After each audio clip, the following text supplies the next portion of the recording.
Saturday రోజు అయితే నేనైతే టెంపుల్కి వెళ్ళిపోయాను. ఆ వెంకటేశ్వర స్వామి దర్శన భాగ్యాన్ని అయితే మీకు కూడా చూపిస్తున్నాను.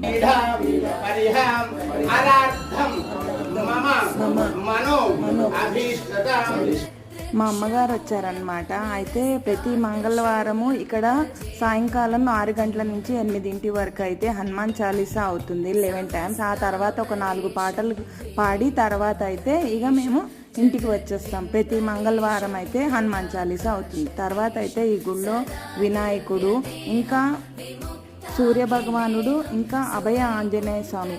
ఈ ఆంజనేయ స్వామిని అయితే చూస్తే 2 కళ్ళు చాలు.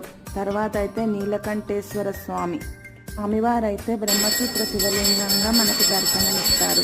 ఇంకా అయితే లక్ష్మీ నరసింహస్వామి, అనుకోకుండా లక్ష్మీ నరసింహస్వామి దర్శనం కూడా చాలా చాలా ఆనందంగా ఉంటుంది. ఇక అయితే గుళ్ళో ప్రసాదం పులిహార దద్దోజనం పెట్టారు. అవి స్వీకరించి